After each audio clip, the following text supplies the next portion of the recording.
Okay, we're going back live again. I think we're back. I don't know. I hope everybody hung in there for a minute. So anyway, so they have the ear hole. Again, it's very large, so a lot of sound goes into it. The big thing with birds is that they have better sound discrimination than we do. So they can pick out the little nuances of rustling leaves to know whether it's the leaves rustling or there's a mouse running through there or something like that. So they have very sharp hearing, but again, it's a little bit different than ours, and so they can discriminate sounds better. They have a really unique beak. The beak is very sharp, of course, and of course they have to tear their food apart. They don't come with forks and knives, so they have to, hold on to their prey with their or their meal with their talon, and then tear it into strips where they swallow it, and it goes down into the. There goes the brain again, and to be processed and chewed up into the crop, and so it's for tearing. But they also have a very unique thing from other birds. It has a notch right here, if you can see it right there. And that notch is used to break the neck of some of their prey. So if the prey doesn't give up, okay, they can dispatch the prey very easily. And then so it has a notch to break the neck bones. And while we have the beak here, you see the nostril here. And inside this nostril, which is a little bit different than most of the raptors, is this tubercle. And that tubercle is a little bony structure that sits there, and it is used to break up the air because when they're going into a dive, the air flows around their face, and if it's going past their nostril too fast, they would actually suffocate because it would actually they wouldn't be able to breathe. So that tubercle causes a swishing motion or turbulence so that the air can go into their lungs so they can still keep breathing as they're descending. So really fascinating stuff about these birds. And of course, they got talons. They're sharp. These guys can get about 100 pounds per square inch of constriction. They have locking tendons. In other words, up in here in the leg are tendons that pull in, and they have a ratchet mechanism. So they go click, click, click, click, click as they constrict their prey. But so that's very important also, so they can hold on to their prey when they're taking it back to the nest. Somebody wants to be in our video. Okay. So anyway, so here's a nice peregrine here. He's caught himself a little something. I can't identify that. The appearance, though, the adults tend to be blue-gray wings and back and with bars on the bellies. Usually the babies have tan markings or brown markings, so that you can differentiate, so the adults won't attack the babies, and the babies will be okay. Juveniles are brownish. Well, I already told you that. They have stripes on their chest and belly, so they're very, so you can tell a lot about them. But as soon as I say that, there are some races of peregrines that actually do have buffy colors to them, and those are found over in Africa and in Asia, so we don't get them here. So, and of course, birds have feathers, and peregrines are no exception. So they have their basic heavy, stiff feathers, if you will. They're primaries and secondaries. So these are the flight feathers, and these are the ones that are used for propelling the bird and also for controlling the way the bird flies. In other words, the tail feathers and the secondaries, they have to do the fine adjustments for navigating and for moving about. They have contour feathers. Those are the feathers on the outside. So that's like your jacket. Okay, that they're water repellent. And keeps also gives streamlining so that when the bird is flying, it can it smooths out and gives it a streamlined flight, so it reduces drag, that kind of thing. And then underneath that are the semi-plumes, and then below that is the down, and the down, of course, is used for insulation, and it keeps them warm or keeps them cool, and they can fluff those things up, and basically down is probably one of the best insulators you can get, even though we make artificial stuff for our jackets and coats. Down is probably by far the best insulating material you can use. And then finally, there are these things over here called phyloplumes. And those phyloplumes are like little stiff barbs like this with a little bit of a feather on the end. And they stick into the skin. And they're the instrumentation, if you will, for the birds. So these things stick up. They can stick up on the back, or they're used to determine, what's the bird doing. Is he banking, turning, going up, going down? So they give that kind of information. So they, some of you might be familiar with gliders, and glider pilots use little ribbons on the nose of their glider, and that serves as an indication of whether they're turning left, right, up, down. So it's bank and turn indicators. So those things are sitting on the skin. They pull on the skin, they push on the skin, and they give information. Also, for some species, those phyllo plumes also serve as special feathering, particularly around the ears, to let sounds in, or to direct the sounds into the ears, particularly on owls. That's why they have those big disc face. They have that big disc face, and that's all phyllo plumes. And those direct, so they act like TV or satellite antennas, directing the sounds back into the ears. So where do the peregrines nest? They usually nest on cliffs or similar locations. A few may nest in trees. There's a race that down there in the Mississippi Delta area that actually do nest in tall trees, or used to.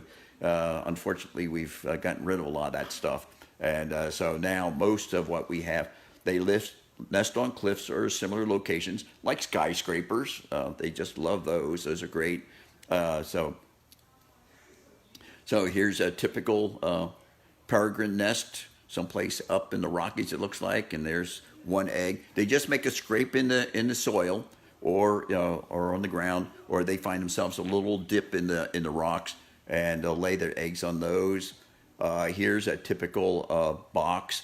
I don't think that's ours. I think looking at it's some other capital city though. It has a dome over there. And so again, they get the gravel, they scrape it away, and then they lay their eggs in it. So they're just sitting right out in the open. And after the birth, it takes about 21 days. 33 days for incubation to occur. So mom sits on the eggs, and they're typically they're laid and they're hatched sequentially. So first one it's laid is the first one it's hatches, and then the second one, the third one, and the fourth one. And so this kind of helps the peregrines to assure that at least one bird is going to make it. So the first one gets all the attention. Mom loves you best. And then they go to second one and the third one and the fourth one. If it's a really dismal year or food's not available, sometimes, unfortunately, babies 1 and 2 eat numbers 3 and 4, if they really get desperate. But fortunately, our guys here in Fort Wayne have lots of pigeons, lots of passing things like ducks. I go up there, there's a lot of cuckoos up there. There's all kinds of passage birds they're going through. And so they have they lay their eggs just in time so that they'll hatch out when a lot of the passerine birds are migrating through, the larger passerines. And so they get those. But if they're really hard up, there's always pigeons and there's always starlings and other things around. And here they are. They've grown up a little bit larger. And, here's Dad, I guess, or Mom, bringing home something. You can see the kids are getting pretty good size here. They've fully feathered, but still, here, bringing home a pigeon, And this is a sight. You can see this downtown. And by the way, if you folks want to go see some of our peregrines here in Fort Wayne, a good place is the garage, the parking garage across from the I&M building. You can get up there on the top floor and look up the front, and you can see the nesting box up there. One of my favorite places, I go down there to the Burger King, and you can sit there in one of the booths, and you can look out the window, and you can watch the peregrines up there. It's a lot warmer, and it's a lot drier than sitting out there. So I don't get any extra burgers from Burger King for this, but it's a good place to go. And they will aggressively defend their nest, okay? I've been up there, and I've watched them chase off red-tailed hawks, and one of the birds, and we have a story about that later on, actually killed one of a peregrine that came into territory that they didn't want. And so they will drive off any interlopers, or sometimes the interlopers will drive off one of the nesting member of the nesting pair. In other words, another female might come in, push out a female, or a male may come in, push out a male, and that does happen. So, but they are aggressive defenders of the nest if they can do it, and they will go after stuff. So, like I said, incubation takes about 33 days, so all the way up through, okay? And nestling to flight is about 40 days. So anyways, I calculate that somewhere the last week of April, somewhere start about April 20th, we'll start having the chicks will start hatching out, the ones that have been laid up here on the AAP building, and they should be done by about the 28th. So it's going to be that time frame when they come out, and then about 3 weeks after that, then we go and we band them, treat them for bugs and stuff like that, see if they have any diseases or anything, and then it's just time to wait and watch, and so. Now, peregrines from North America may migrate as far as south as Colombia. So one of the things about about peregrines is, of course, they're called peregrines because they're peregrinators. They're travelers. They move around. So we have these guys up here in the tundra, and that's mostly what we see coming down into the East Coast. And they come down into the southern states, the western states, but they also go out to the coast. And the reason they go out to the coast is because there's a lot of food out there all winter. There's gulls and terns and things like that. But some of them go straight south. I was down in Panama one time watching them on the mudflats working over shorebirds, in December. So they'll fly down there, and then when the seasons change, they'll fly back up north. So you notice that here in the middle, most of these have been extirpated. Okay, these birds were the ones that we lost due to DDT, and the ones we now see are ones that have been basically recovered from other races and from breeders who have had peregrines, and so they've been reintroduced. And just to give you an idea, there's 19 subspecies of peregrines found around the world. And so we have the ones that we see, mostly the tundra ones, the peels, and the anatum that are out here on the West Coast. But there's races that live along the Andes Mountains here down in South America. And then you have some that live like on the Canary Islands and then Northern Africa. So all these different places have their own race of peregrines. And just for bragging, I've seen peregrines in 41 different countries around the world. So I've seen quite a few of these guys. So I've been very lucky. But so they're widespread, but again, they're slightly different. And so, like I said, if you go up here to Northern Africa, the Barbary falcon, as they call it, is actually a subspecies of the peregrines. And they look different because they look black and brown. Okay, almost solid black, no striping, but brown breast and that. So, but maybe it's more of a tan, rufous colored. So there's a lot of differences out there, and they all have their own specialties of things they go after. But almost all of them are high nesters. Okay, they're going to be up on cliffs. They're going to be up there. Now up in the tundra regions, it's a little. It's not quite as good, but because there aren't that many cliffs up there, it's kind of flattish. But they will nest on the ground up there. Well, peregrines were introduced to Fort Wayne in the summer of 1993, and several of us old hawkheads were up there, and keeping an eye on. I think there were 17 birds that were released up there, and they did well. They fed everybody, but we had round the clock volunteers out there watching and keeping an eye on them, and and they all flew away. They're peregrines. What are they going to do? And they flew away, and we didn't see any for about 2 years before they started coming back. So one of the birds that we got, we've had some experience with peregrines, and Nancy is a peregrine falcon, and we got her. I think she was 14 years old, and when we got her, she had by that time 15 offspring. And we got her. She was found on a golf course up in Valparaiso, and we got her and we tried to repair her. Unfortunately, we couldn't. But we decided that we would keep her and try to use her as an ambassador bird. And so she was hatched in 2002 in Waukegan, Illinois, and her mother was Fran. We don't know who Dad was. So, anyways, and you can see here's the nest box up there on top of the building where she came from. And and she had 3 brothers. Okay, so I don't know why she was left out of the picture, but anyway, so she had 3 brothers, and she was released up there. And so Nancy showed up finally in Whiting in 2004, in May of 2004. And this is up in the oil refinery up in Whiting. And they had a nest box up there for her and covered. And she was, according to to John Castrali, she was one nasty bird. She didn't like anybody around. And so here she is defending her nest.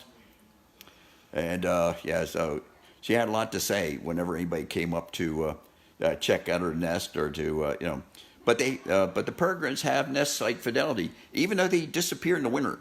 They may fly off and you won't see them for a while. And then, so somewhere around November, they disappear. And then there they are back there around February and starting all over again. So they have nest site fidelity, and they'll come back to the same place. And so typical clutch size is about 4 eggs. And here she's taking good care of her kids. And they called her a real screamer. And the reason she has the name Nancy is because of a clerical error. Her name originally was Macy, but somebody in doing touch typing put in Nancy or was thinking about something else. And so, anyways, she ended up being called Nancy, but originally her name was Macy. But so that's just another one of the stories about birds that you run into. And so here are kids. And this is a typical thing that we do. In this case, here the birds are being being checked over, given their bands, given a shot of ivermectin to ward off bugs and stuff, and then sprinkled with poultry dust, to get any bugs that are on the outside. And they're weighed and and put back in a box, ready to go back up. Now in December, like I said, Nancy was found on a golf course in Valparaiso with a broken right wing. But this is not the end of her story. Okay, so she stayed with us for a long time. In January 2013, a female peregrine was spotted at Iglesia Immaculata Conception Church in De Heredo. I'm sorry about my Spanish. I apologize for all you Latinos. I'm sorry. But anyways, Heredia is located about 10 kilometers north of San Jose, Costa Rica, at about 1,200 meters. That's over 2,200 miles from Whiting, okay? And the bands identified the falcons as one hatched in May of 2012 in Whiting, Indiana. Her parents were Nancy and Hugh. In August, she was spotted in Monroe, Michigan, 230 miles away. But by January, she had found her way all the way down to Costa Rica. So she did a lot of traveling. And, that's a long way to go, Even we have a little bit of a problem getting to Costa Rica, especially now. But anyways, so she was hatched out and basically flew from the nest, okay, from Whiting over to Monroe, 230 miles. And then they lost sight of her and as she traveled south. And she finally ended up way down in Costa Rica in January. So that was a lot of traveling. So these peregrines, I've seen these peregrines all kinds of places. I've, seen them off flying around the Falkland Islands, off the, way off the coast. In fact, there was a special on TV about the British were testing out one of their aircraft carriers off the east coast of the United States. And guess what? Here's a Peregrine Falcon landed on there and took care of all the birds that had landed on the carrier. So it was kind of an interesting thing. So, and there's the bands. And so our birds are banded so that you can see who they are and identify them and keep track of them. So Nancy, she was a proud ambassador for Soarin Hawk. And so she served with us, 5 years? Yeah, she's been gone since 2017. Okay, so 2012 to 2017, 2013, okay. So that's 4 years, okay. So she stayed with us, and she visits schools and to promote wildlife conservation. And she still tended to be she wasn't a nasty bird. No. But she was a little headstrong. And she always came to the banding. And we always took her down to the banding, so she was always there when the new kids were banded. So how can you help out the birds? Okay, so how can you? Wow, that's cute. Okay, so keep the environment clean. All right, keep because you dump trash and stuff out, that attracts rodents, and then the rodents fly down, and they might get hit by cars or things like that. So, keep everything clean. It's better for the environment. Keep your cats indoors, okay, because they eat birds, rodents. They carry a lot of viruses. We can only save about 1 in 10 birds that's attacked by a cat, okay? But outdoor cats live 4 times longer. They don't get lost. They're not stolen, not hit by cars, not attacked by dogs. There's no feline diseases, abscesses, or worms you have to worry about, or fleas or ticks. Take care with poisons, okay? I know a lot of people, they have some problems with poisons or with rodents, and by putting poisons out for them, the poison rodents may be eaten by birds or by other critters like cats or dogs or things like that. So, and the thing is, it's nice to have owls and hawks and things like that around because they're natural. They take care of your rodent problems naturally. And so all you have to do is just let the birds take care of it, and your problems will go away. Take care when you're hunting, all right? Know what you're shooting at, but over the years, I think things have gotten better. We don't see too many birds shot by avid hunters, or but most hunters I know are good. They know what they're shooting at. They know what they're taking care of. But some people just out of frustration or whatever just shoot at anything. Don't be a paparazzi. All right. Every time you go to a nest, you scare the birds. But also your trail leads predators to that nest. And so you don't want to do that. So if you see a bird nest or something like that, take a picture and leave it. Okay, just go, leave the thing alone, stay away from it. If you can observe it from inside the house, fine. But anyways, so you don't want to scare the birds away. You don't want to lead predators to it. And the other thing is, don't play tapes, because you play a tape, one of 3 things is going to happen. You may attract the bird.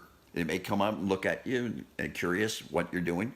You may threaten the bird because it thinks it's an interloper and he may leave the nest, okay? Or the third thing is you may get a raptor, like a hawk or an eagle or something like that, very upset, and it may attack you. And, even though these birds aren't very heavy, but something like a peregrine only weighs about 3 pounds, but if it's going 35 miles an hour when it hits your face, it's going to make a lot of dents and scratches and things like that. You may lose an eye, that kind of thing. So it's always best, don't do that. Don't tease the birds, okay?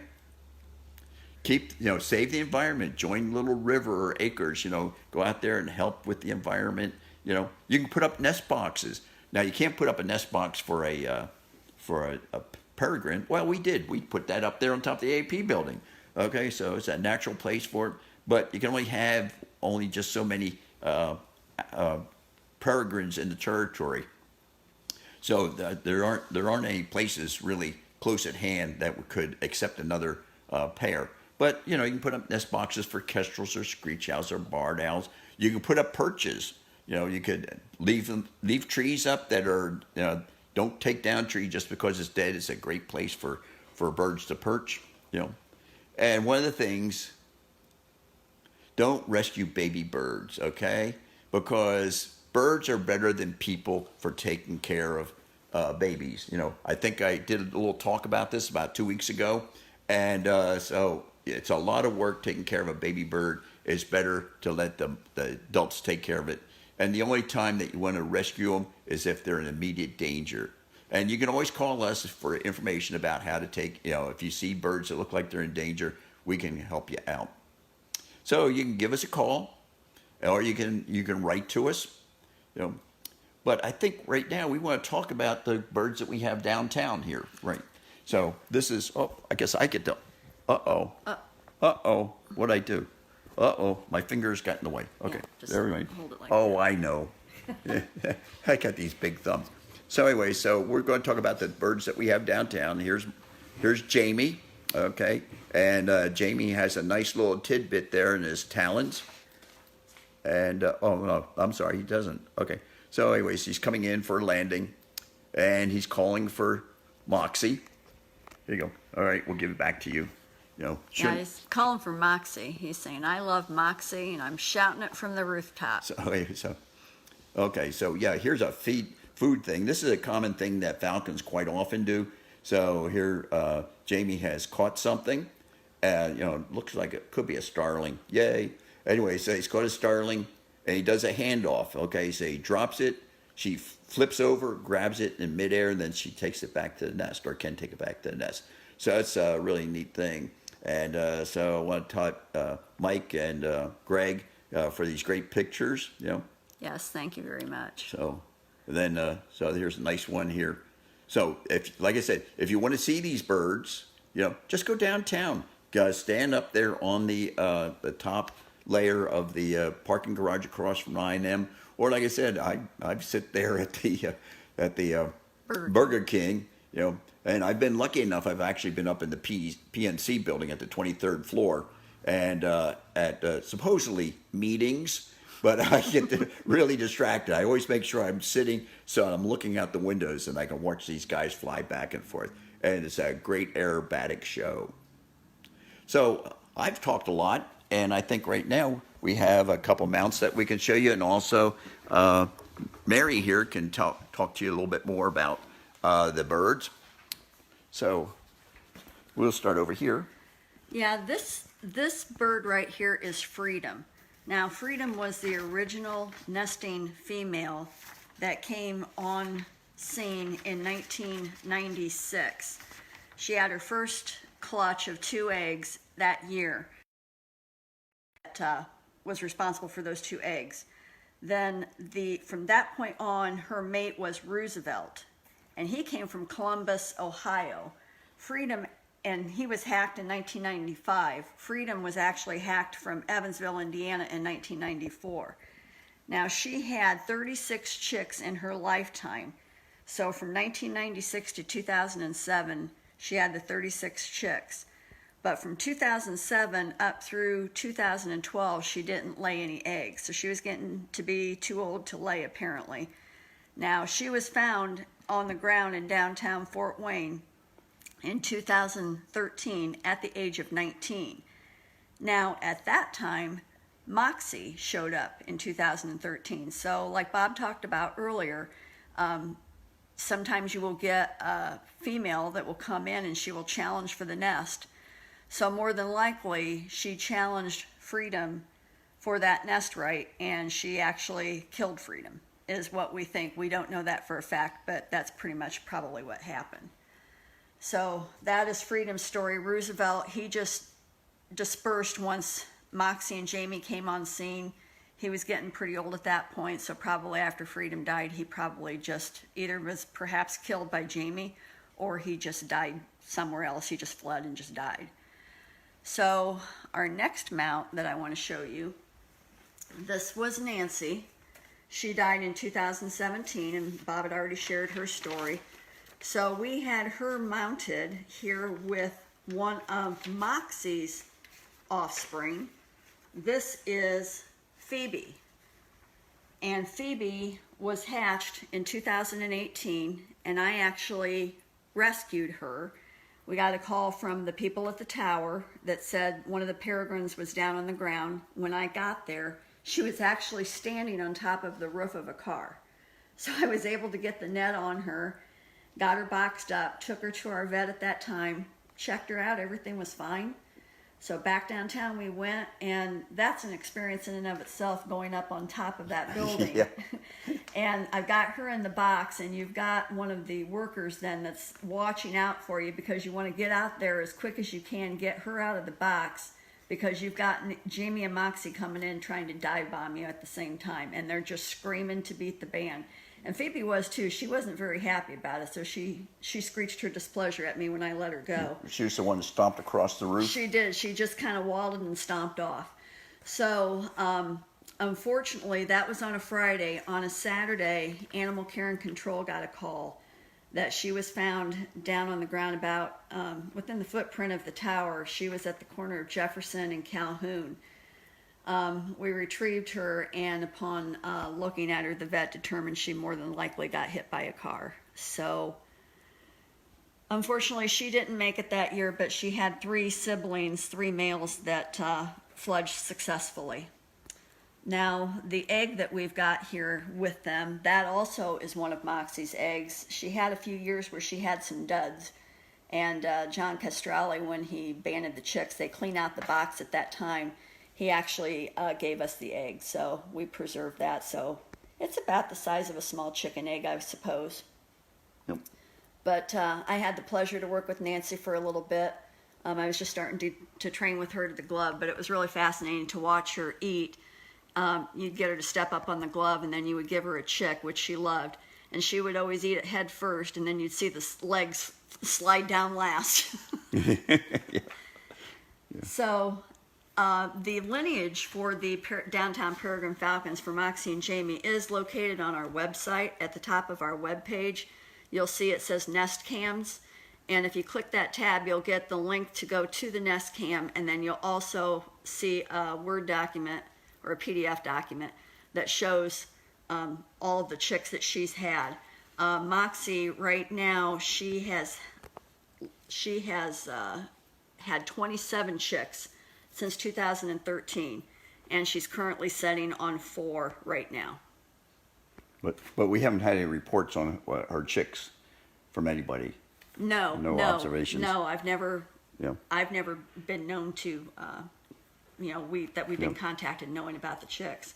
But what's interesting, I don't know how well people can see how that's blue on the sear, and their eyes are Bob, actually get your finger out of the way. and their eyes are actually kind of blue too. So that's just the way a juvenile looks. But it's amazing if you compare her to Nancy. That's how quick they grow, and they need to, because they have to be able to get out there and hunt and everything and survive before bad weather starts up. So. But it's interesting how far they go. Just yeah. I mean, like the one from Nancy, 230 miles, within a day or two, and so they can cover a lot of territory. And again, like most of the migratory birds, they depend on the winds and the things like that. But it's all, like I said, you can see them just about anywhere. You just have to keep your eyes open, right. And particularly if you go around to places where there's a lot of gatherings of birds, like shorebirds or ducks, and it's interesting to just watch them. And a lot of times these guys just do, you might call it playing, I don't know, or faux attacks. But I've watched them down there in Panama on the mud flats where all the shorebirds gather in the winter, and they'll just do a dive. They'll just come along and just dive down and flush everybody up. Mm-hmm. And so you'll see that. Down there in Australia, it's down there, and Peregrine came flying by us, and there was the park where we were had a popcorn stand with a bunch of pigeons. So the Peregrine flew past, came back around by us, and was so close that in my binoculars all I could see was the head. And so the Peregrine flew down at the popcorn stand, flushed all the pigeons, and then flew off and did a victory roll, tucked one wing and just, he zipped out, and it's kind of like he was showing off. So it was kind of interesting. So keep your eyes on the sky, listen to that call. That scream. Scream, and it's always interesting because you'd be downtown and all of a sudden you hear the scream, and it's usually it's one of the babies. Yeah. Right. But so usually, like about mid-May, when we've been down there, you can hear them screaming. Yeah, you can scream, but a lot of times, and into June when they're starting to go out and fly on their own, mm-hmm. and they land on a lot of the buildings out there. I was down there. I rescued one off the ledge on the Masonic Temple. Who was sitting outside somebody's window, and it also makes some people nervous. Right. I've heard of office workers. Well, there was like for 2016, 17, and 18, so we had 3 consecutive years that one of the chicks was on the ground. I know the first one I went to, one of the chicks was in that parking garage. It used to be the old Indiana Bank. It was like that circular parking garage, and it was just standing there on the ledge like, hey, how you doing? And then, of course, Phoebe, and then Bob took the other one. But hopefully we won't have any injuries, and she'll have 4 successful chicks this year. Yep.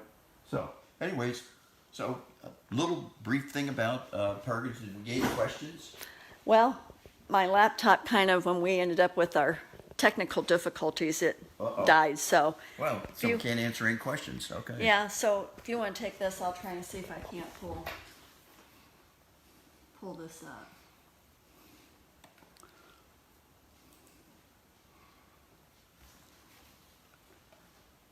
Go ahead, try to pull that up. Okay.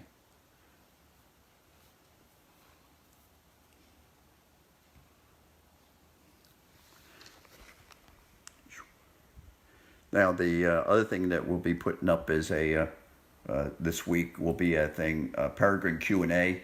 So it's quite a bit of information that you might want, that might fill in some answers for you. And, but you know where you can get the best answers? You can volunteer and come on out and help us, okay? And we'll be right there. And, so you can, join us.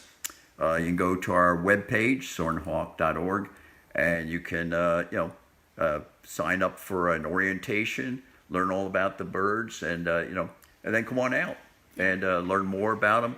And maybe you get to be one of the volunteers that goes up on top of the I&M building and get attacked by peregrines. Yeah, and stay tuned.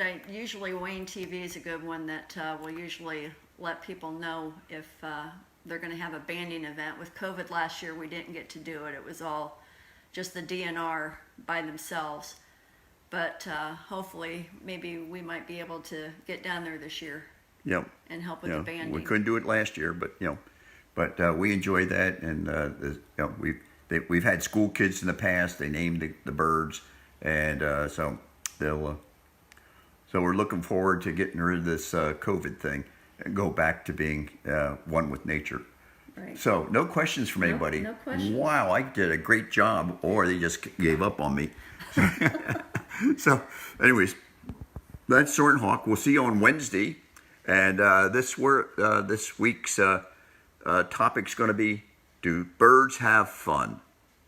And sometimes the way the birds treat us, I think they have a lot of fun. So, anyways, so I'll see you, and so I'll say goodbye to Judy down there in Australia, and all the other people from around the states. And let's see, how do I get out of this? Oh, it says there. finish. Yeah. Okay. Goodbye. Bye, everybody.